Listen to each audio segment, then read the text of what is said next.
Welcome, my darlings. Make yourself comfortable, and I have a tale to tell you.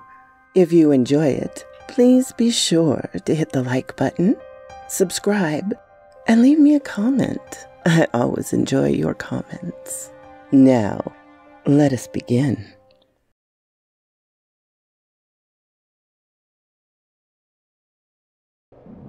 The Mountains of Madness, Chapter 8, by Howard Philip Lovecraft.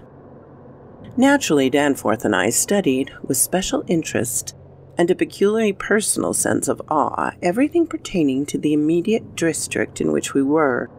Of this local material there was naturally a vast abundance. On the tangled ground level of the city, we were lucky enough to find a house of very late date, whose walls, though somewhat damaged by a neighboring rift, contained sculptures of decadent workmanship, carrying the story of the region much beyond the Pliocene map, whence we derived our last general glimpse of the pre-human world. This was the last place we examined in detail, since what we found there set upon us a fresh, immediate objective.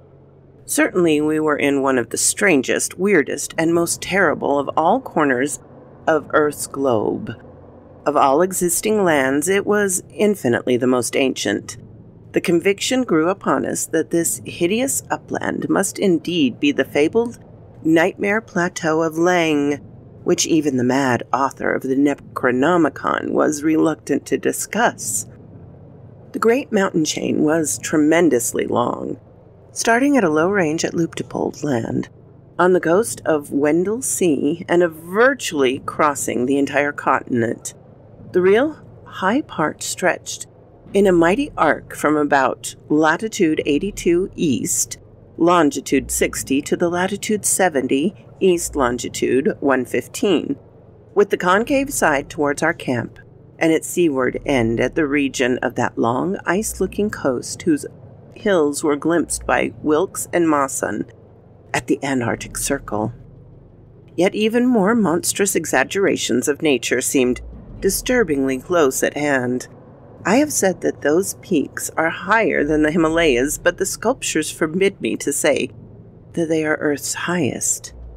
That grim honor is beyond a doubt reserved for something which half the sculptures hesitate to record at all, while others approach it with obvious repugnance and trepidation. It seems that there was one part of the ancient land, the first part that ever rose from the waters after the earth had flung off the moon and the old ones had seeped down from the stars, which had come to be shunned as vaguely and namelessly evil. Cities built there had crumbled before their time, and had been found suddenly deserted. And when the first great earth buckling had convulsed the region in the Comanchean age, a frightful line of peaks had shot suddenly amidst the most appalling din and chaos, and earth had received her loftiest and most terrible mountains. If the scale of the carvings were correct, these abhorrent things must have been much over 40,000 feet high, radically faster than even the shocking mountains of madness we had crossed. They extended, it appeared, from latitude 77, east longitude 60 to latitude 70, east longitude 100, less than 300 miles away from the dead city, so that we would have spied their dreadful summits in the dim western distance had it not been for that vague, opalescent haze. Their northern end must likewise be visible from the long Antarctic Circle coastline at Queen Mary Land.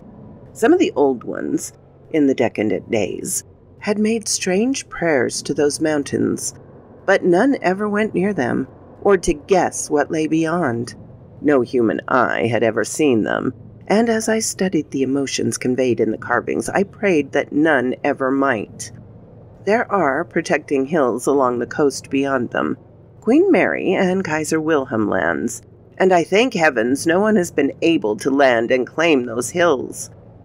I am not as skeptical about old tales and fears as I used to be, and I do not laugh now at pre-human sculptors' notion that lightning paused meaningful now and then at each of the brooding crests, and that an unexplained glow shone from one of those terrible pinnacles all through the long polar night.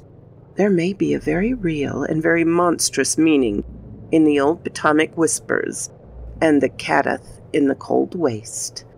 But the terrain close at hand was hardly less strange, even if less namelessly accursed. Soon after the founding of the city, the great mountain range became the seat of the principal temples, and many carvings showed what grotesquerie and fantastic towers had pierced the sky, where we now saw only the curiously clinging cubes and ramparts. In the course of ages, the caves had appeared, and had been shaped into adjuncts of the temples. With the advances of still later epochs, at the limestone veins of the region were hollowed out by groundwater, so that the mountains, the foothills, and the plains below them were a veritable network of connected caverns and galleries. Many graphic sculptures told of the explorations deep underground, and of the final discovery of the Stygian sunless sea that lurked in the earth's bowels. This vast, nighted gulf had undoubtedly been worn by the greater river which flowed down from the nameless and horrible westward mountains, which had formerly turned at the base of the old ones range and flowed beside that change into the Indian Ocean between Bud and Totten lands on Wilkins' coastline. Little by little it had eaten away the limestone hill base at its turning, filling at last its sapping currents, reached the caverns of the groundwater, and joined them in digging a deeper abyss. Finally, its whole bulk emptied into the hollow hills, and left the old bed towards the ocean dry. Much of the later city, as we now found it, had been built over that former bed, the old ones, understanding what had happened and exercising their always keen artistic sense, had carved into ornate pylons those headlands of the foothills where the great stream began its descent into eternal darkness. This river, once crossed by scores of noble stone bridges, was plainly the one whose extinct course we had seen in our aeroplane survey. Its position in different carvings of the city helped us to orient ourselves to the scene as it had been various stages of the region's age-long, eon-dead history, so that we were able to sketch a hasty but careful map of the salient features, squares, important buildings, and the like, for guidance in further exploration. We could soon construct, in fancy, the whole stupendous thing as if it were 1,000,000 or 10,000,000 or 50,000,000 years ago, for the sculptures told us exactly what the buildings and mountains and squares and suburbs and landscape setting and luxuriant terrary vegetation had looked like. It must have had a marvelous and mystic beauty, and as I thought of it, I almost forgot the clammy sense of sinister oppression with which the city's inhuman age and massiveness and deadness and remoteness and glacial twilight had choked and weighed on my spirit. Yet, according to certain carvings, the denizens of that city had themselves known the clutch of the oppressive terror, for there was a somber and reoccurring type of scene in which the old ones were shown in the act of recoiling affrightedly from some object, never allowed to appear in the design, found in the great river and indicated as having been washed down through waving, vine-draped cynad forests from those horrible westward mountains. It was only in the one late-built house with the decadent carvings that we obtained any foreshadowing of the final calamity leading to the city's desertion. Undoubtedly, there must have been many sculptures of the same age elsewhere, even allowing for the slackened energies and aspirations of a stressful, uncertain period. Indeed, very certain evidence of the existence of others came to us shortly afterwards. But this was the first and only set we directly encountered. We meant to look farther on, but as I have said, immediate conditions dictated another present objective. There would, though, have been a limit, for all hope of a long future occupancy of the place had perished among the old ones. There could not have been a complete cessation of mural decoration. The ultimate blow, of course, was the coming of the great cold, which once held most of the earth in thrall, which had never departed from the ill-fated poles. The great cold that, at the world's other extremity, put an end to the fabled lands of Lomar and Hyperborea. Just when this tendency began in the Antarctic, it would be hard to say in terms of exact years. Nowadays we set the beginning of the general glacier periods at the distance about 500,000 years from the present. But at the poles, the terrible scourge must have commenced much earlier. All quantitative estimates are partially guesswork. But it is quite likely that the decadent sculptures were made considerably less than 1,000,000 years ago, and that the actual desertion of the city was completed long before the conventional opening of the Pleistocene, 500,000 years ago, a reckoning in terms of the whole Earth's surface. In the decadent sculptures there were signs of thinner vegetation everywhere and a decreased country life on the part of the old ones. Heating devices were shown in houses, and winter travelers were represented as muffled and protective fabrics. Then we saw a series of cartouches, the continuous band arrangement being frequently interrupted in these late carvings, depicting a constant growing migration to the nearest refuge of greater warmth, some fleeing to cities under the sea off the faraway coast, and some clambering down through networks of limestone caverns into the hollow hills to the neighboring black abyss of subterranean waters. In the end, it seemed to have been the neighboring abyss which received the greatest colonization. This was partly due, no doubt, to the traditional sacredness of this special region, but may have been more conclusively determined by the opportunities it gave for continuing the use of the great temple on the honeycombed mountains, and for retaining the vast land city as a place of summer residency and base of communication with various mines. The linkage of old and new abodes was made more effective by a means of several grading and improvements along the connecting routes, including the chiseling of the numerous direct tunnels from the ancient metropolis to the black abyss, sharply down-pointing tunnels whose mouth we carefully drew, according to our most thoughtful estimations, on the guide map we were compiling. It was obvious that at least 2 of these tunnels lay within a reasonable exploring distance of where we were, both being on the mountainward edge of the city, one less than 1/4 of a mile towards the ancient river course, and the other perhaps twice that distance in the opposite direction. The abyss had shelving shores of dry land at certain places, but the old ones built their new city underwater, no doubt because of its greater certainty of uniform warmth. The depth of the hidden sea appears to have been very great, so that the Earth's internal heat could ensure its habitation for an indefinite period.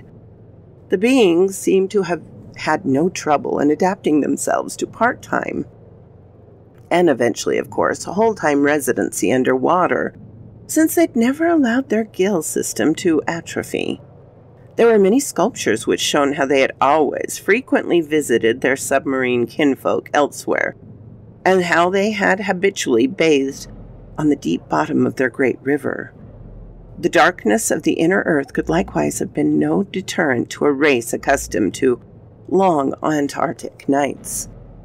Decadent though their style undoubtedly was, these latest carvings had truly epic qualities, where they told of the building of the new city in the cavern sea.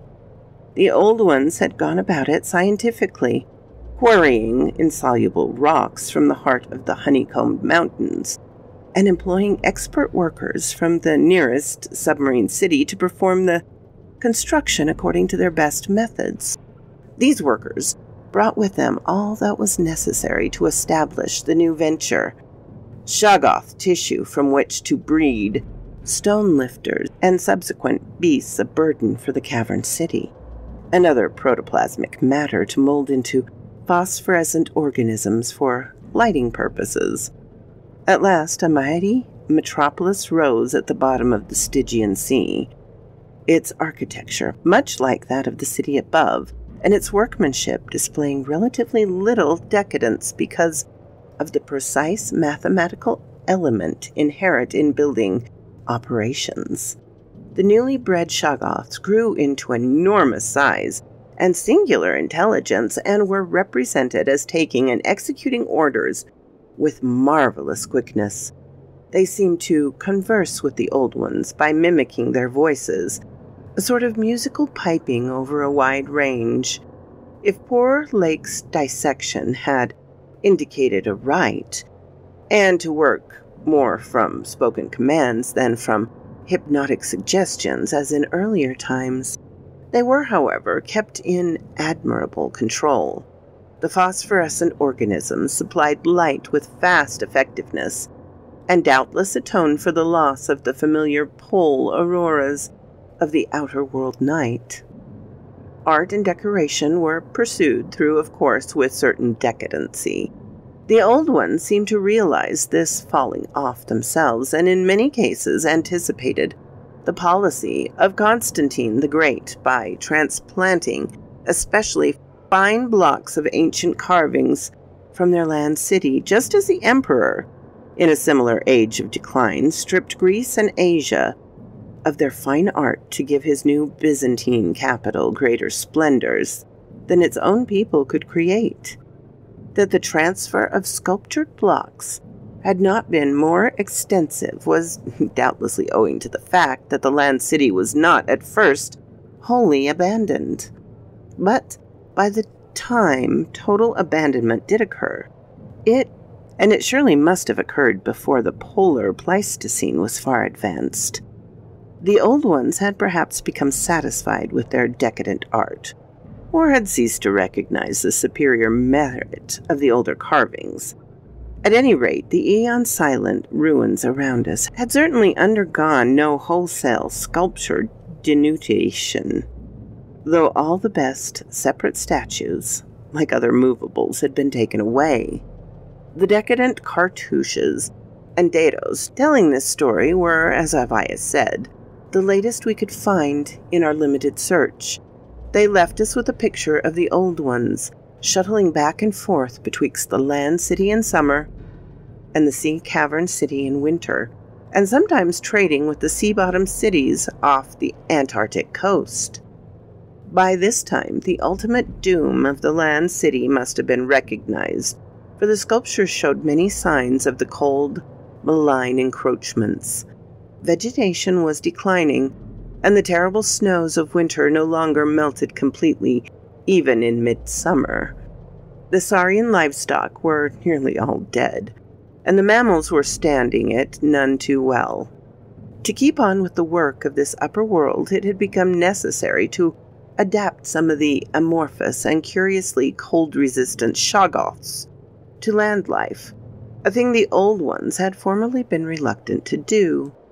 The great river was now lifeless, and the upper sea had lost most of its denizens except for the seals and whales.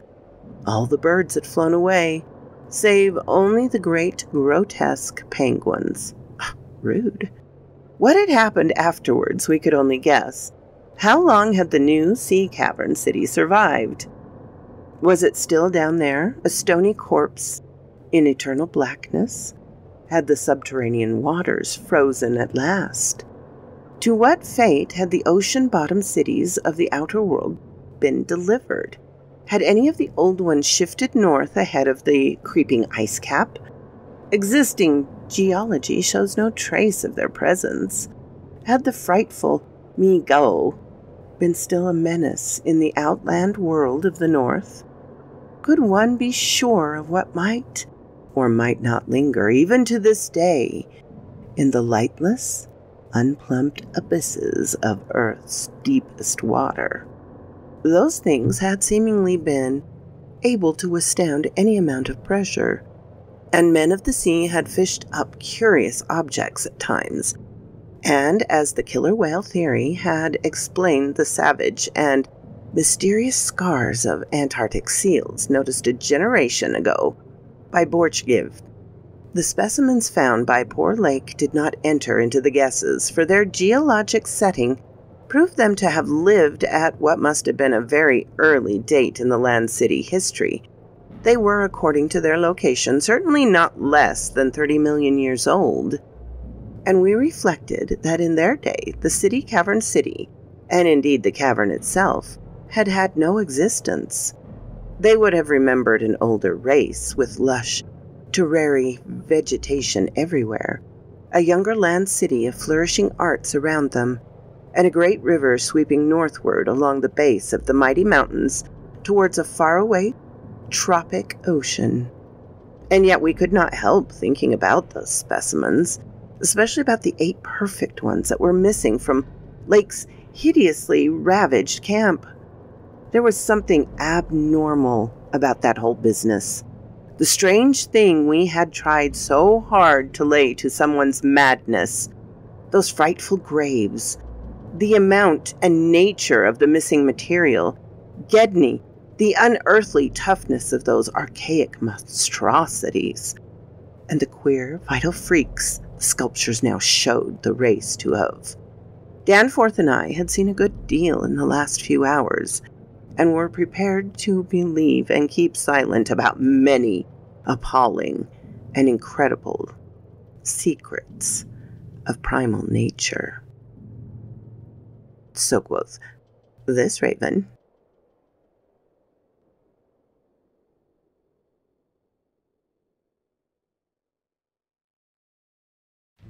What? You're still here after the whole story?